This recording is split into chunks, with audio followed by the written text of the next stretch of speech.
Good afternoon and welcome back to Progressive Soup. My name is David Stevenson. Quick refresher on last night's show.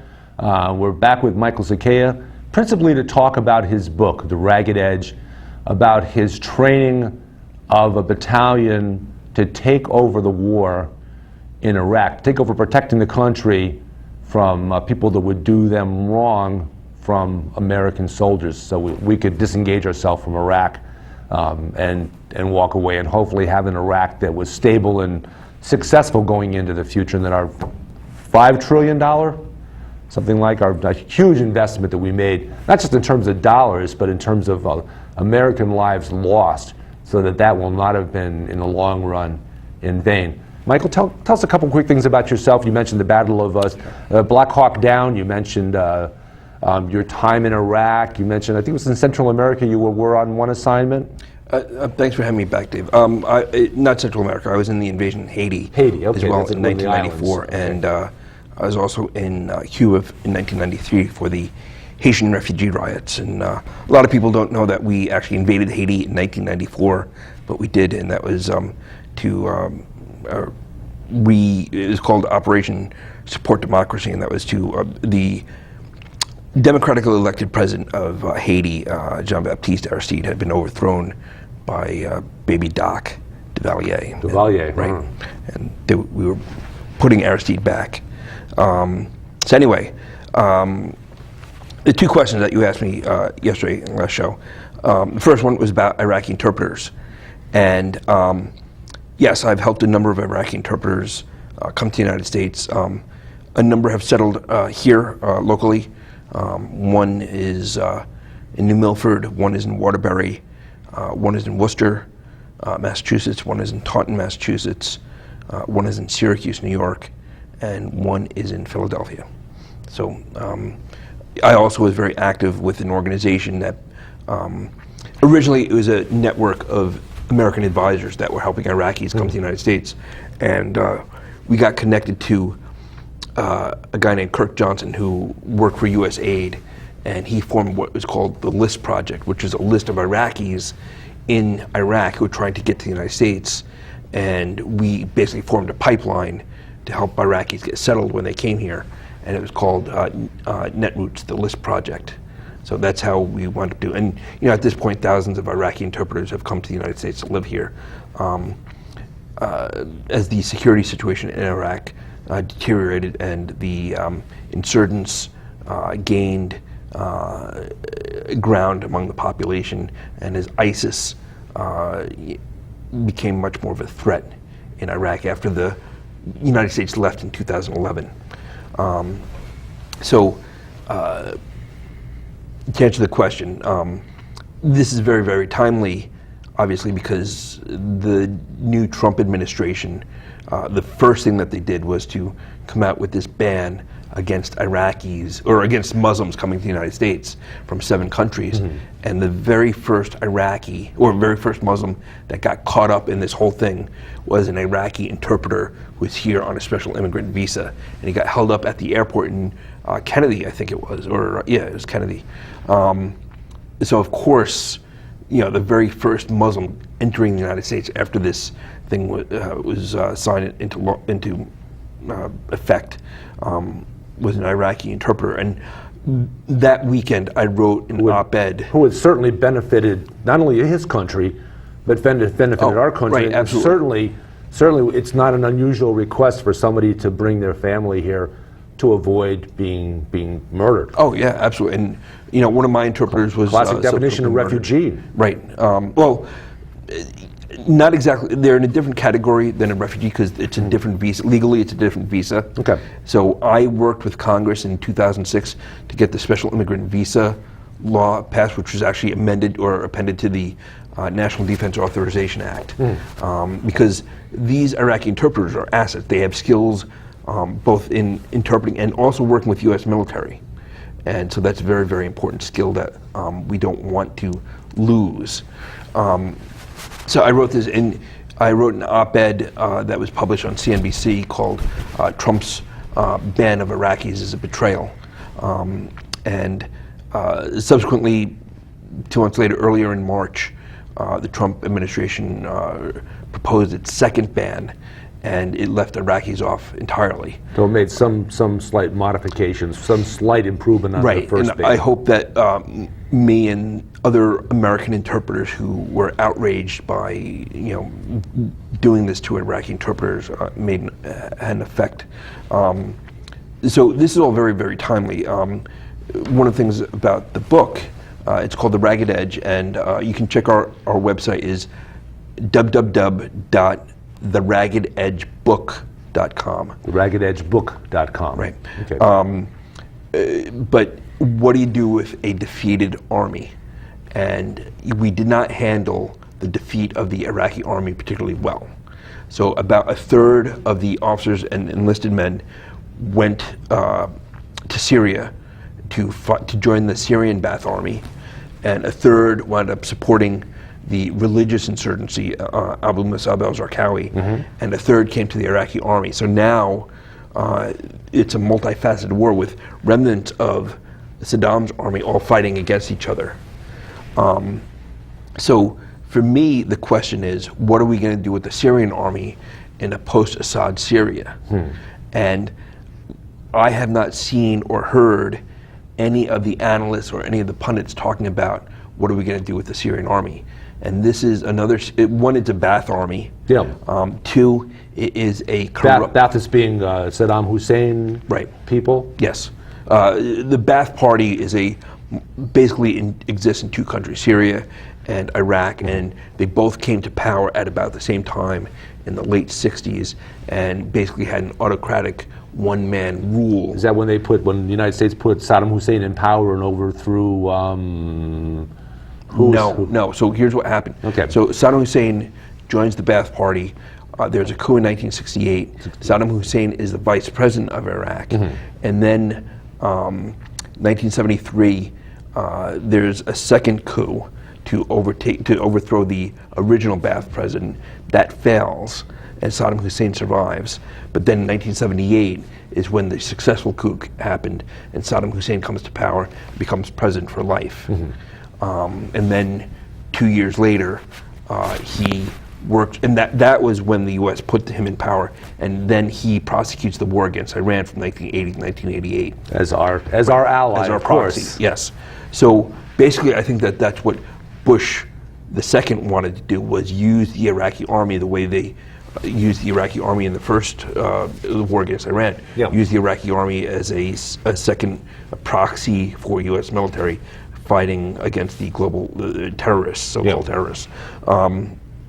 So I think that's where that came from. So what will happen with what would you propose as an idea for these Ba'athists that have joined the Syrian army? I think that the army needs to be disbanded completely. It's an army that is guilty of war crimes and crimes against humanity. There are concentration camps in Syria. Obviously there are use of chemical weapons, etc. It's a corrupt organization. Do they call them concentration camps? Or like the concentration camps that the Nazis used, or they call them, what did Sean Spicer call them, weight loss centers or something like that? Yeah, the Holocaust centers. Holocaust centers, yeah, weight loss centers, yeah. This is there's basically an ethnocide going on in the Middle East. And it's happened essentially in Iraq, where everybody is separated into their separate ethno-religious identity groups, and there's no mixing. That's what's happening in Syria as well. Okay. Syria is ruled by a small tribe, which is a specific sect of Islam called Alawite, and they're basically aligned with Iran. They're basically Shi'a. As opposed to Sunni. And ISIS is Sunni, so that's part of why they're fighting ISIS and the Alawites. The Shia, it's a Sunni-Shia conflict. And then the Kurds again, because the Kurds are fighting, and the Kurds are the only ones having any success against ISIS on the ground, have taken back a number of towns and villages. Seems like they were pretty successful. Of the three parts that were hobnailed together into Iraq by the British, the Kurds up in the north next to Turkey, the Kurds are really the only successful group, and yet they don't have oil or anything, do they? What natural resources do they have to build on? So what is Kurdistan is basically sort of a small crescent in the Zagros Mountains, ranging from like Turkey and Syria across Iraq to Iran. And they're mostly Sunni. They're pro-Western. They have a functioning democracy. They do have some oil resources in the north around like Erbil and Kirkuk. Kirkuk, yeah. And any partition of the country, I think, should include Kurdistan getting those oil resources. They do have some mineral resources in the mountains as well.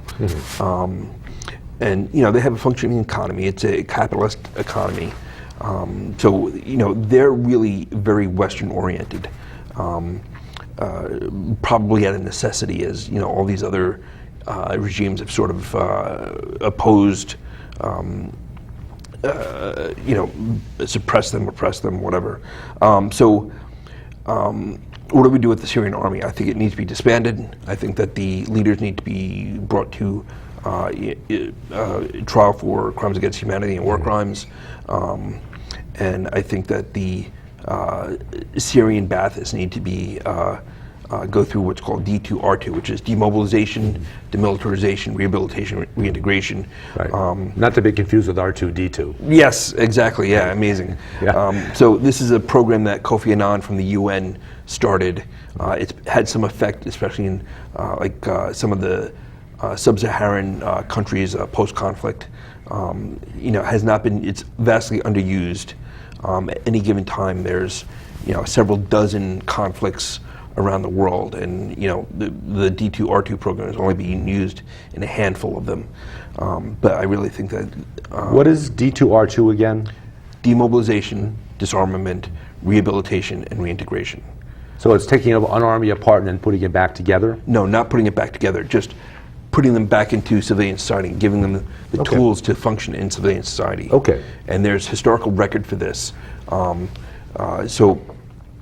really, and why wouldn't there be a post-Assad Syria that did not have a military? What do they have to defend against? I don't think that this portends the defeat of ISIS, but I don't think that there should be a military in Syria. So then, in your opinion, you don't think they need a military in Syria? Yes. Are they defended from enough other countries? I think that there could be a UN peacekeeping force there. Okay, because Japan really doesn't have. Japan's got a military, but they really count on America. Right. It's called the Japanese Self-Defense Force. Yeah. Costa Rica does not have a military itself, so I think you could have a nominal self-defense force in Syria, like a police force, so to speak, rather than an actual army. Right. Yeah. Certainly, an army that doesn't have an aerial capability of dropping the barrel bombs or whatnot. So I think that's So to your question about Syria and the UN, though, Russia is the sole enabler of Syrian bad behavior. Yeah, they're the ones that have vetoed all the attempts. Right. To bring Assad to bear. Right, and there's definitely an axis now of Russia, Syria, and Iran, which I believe is a threat to the United States. There is no reason for Russia to take up with the Shi'a side of the equation in the Iraq, in the what is called Dar al-Islam, which is the Islamic, the greater Islamic Middle East. Yeah. They've done that solely to be sort of a counterweight to the United States interests in the Middle East. That's one of the unfortunate tertiary effects of the United States overthrowing Saddam Hussein and then fumbling the occupation and of Iraq, and then its transition to a so-called democracy, which is not now. It's basically one-man Shia rule. It's a semi-democracy. It still has a parliament that is representative. Okay, so there's some semblance of it. Yes. I'm not optimistic about the future of Iraqi democracy personally. I think that what I think would be best for the United States would be to support a Kurdish democracy, an independent Kurdish state, regardless of what the Turks want. And the Turks are not our friends. So basically to undo what the British did in 100 years ago in hobnailing these three regions together into one country of three very disparate regions that had very little to do with one another, forcing them together into one country. And you mentioned that the Kurds up in the northern part of Iraq, they have a very Americanized culture, at least in terms of economics. I've also read that Iranian, not Iraqi, but Iranian kids are very culturally, they love everything American. They're very Americanized, at least culturally. I've read that too, and that they like American pop culture. They like their rock and roll. Yeah, they sing American songs, and they love Lady Gaga and all that kind of stuff. And drives parents crazy, I'm sure. But all that stuff is illegal in Iran. They have the all the more reason to do it. Right, right. So if only, but I don't know how. We overcome the religious theocracy that is Iran. Maybe if we don't get in the way, maybe the kids will do it for themselves. A counter-revolution. The 1978 Iranian Revolution was it was a Iranian Revolution based on, and we had propped up the Shah. We overthrew a democratically elected Mossadegh in the 1950s to put the Shah there to oppose the Russians in the Cold War. Maybe history will balance out. I don't know. Yeah, just by not getting in the way of letting things take their natural course. Maybe it can happen in Iran. Right. And as long as we don't have our fingerprints all over that change, and maybe it can happen just by Actually, that's one of the things I write about in my book towards the end, is that the United States history of trying to make the Middle East into something that we want it to be has been miserable, and has really essentially failed now for 60 years or more. Post-World War II, it's been a really miserable record, unfortunately. To answer the original question about should the UN have an override of the Security Council veto, I think the answer is yes, because it gives way too much power to Russia and to this Russian, Syrian, Iranian access. Or in other situations, it gives way too much power to the United States to veto something else which may or may not be in the best interest and the will of the vast majority of the countries in the United Nations. So just need some sort of mechanism to override that veto. So I want to share with you a passage from the book. Please do. If you can, and it's sort of pertinent to what we were just talking about. So if I can, I'm going to start here. In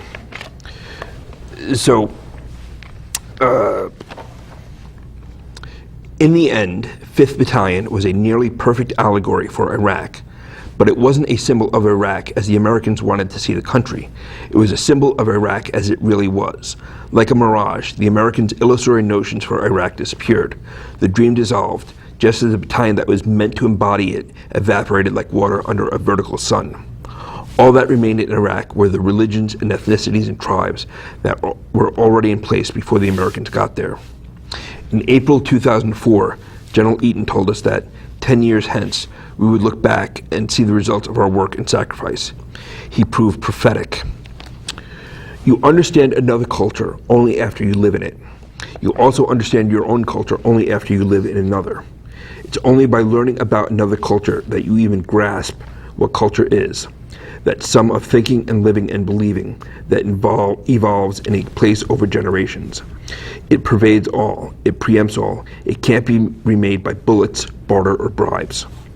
The United States has made a habit of trying to remake the Muslim world. It's been one of our primary compulsions so far this century. We're terrible at it, but we keep trying anyway. We do so because that's a trait of our own culture. We think we know what the world wants. We're certain that the rest of the world will adopt our traditions if given a chance. That assumption is beyond question for most of us, regardless of where we fall on the political spectrum. How could anyone not want freedom for individuals? How could anyone not want prosperity for their nation? Such desires are universal, right? It's astounding the assumptions we'll make and the actions we'll take in the name of sharing our American bounty, whether it comes in the form of inclusive democracy or unfettered markets. Sometimes our actions are effective, and sometimes they're not. In the Middle East, they almost never are. Regardless, we share our beliefs like missionaries, like no other country does, anywhere. Coming from our American culture, we did not have it within us to recognize that maybe our assumptions about what Iraq wanted were really just assumptions about what we wanted for Iraq and the wider Middle East. We overthrew Iraq, and we assumed it would rise again in our image, a beacon of fair elections and minority rights and rules-based commerce in the center of the Middle East. Amazingly, there were people in the White House who thought that this would occur. They even thought our way of thinking and living would spread out of Iraq, transforming the entire Middle East. Instead, a fractured, multifaceted Middle Eastern war broke out. What's the term, Jeffersonian democracy? Yes. Right. Okay. The American task then became to reestablish the stability it had destroyed and hope that Iraq would hold together long enough to morph into some sort of Middle Eastern America. For the advisor on the ground, that meant giving the Iraqis an entirely new set of priorities and aspirations to live by. Our job even required us to try to make them willing to die for those new ideas, as if they did not already have notions in place that they were living for, concepts about religion and tribe, yes, but also traditions we Americans didn't even know existed, like wasta and bakshish and 1,000 others. What are those? Wasta is this ability to make things happen in a country where it's very difficult to make anything happen. And bakshish is this idea of, if you're situated in the supply chain, you get to take from the supply chain. So, okay, so wasta is sort of like shoveling sand against the tide? No, it's an allocation of resources in a successful end. Right, yes, right, yeah. And why did we think we could magically supplant those ancient ideas? Why did we think that they would drop everything they knew and adopt new modes of thinking? Simple, because we didn't understand that they already had ideas of their own. In our haste to get them on board with our culture, we never bothered to learn anything about theirs. To be sure, some of the Iraqis did want an Iraq that looked more like America. Even some of the deeply religious ones bought into what we were preaching. Maybe some still do. But it's not possible for a nation of people to adopt a new way of living, embracing it as if they come from within a vacuum. They're bringing their own culture and assumptions with them. Acknowledging that lesson was hard for me. It is hard for a lot of Americans. Most will never learn it. And our great, flawed experiment was very hard indeed on regular Iraqis. It seems like if there's any country in the world where the people would have learned the lesson that experiencing a multicultural setting and recognizing that having a bunch of different cultures in close proximity to each other, that they would all learn from that, and it would enhance and make better every culture, be America, wouldn't it?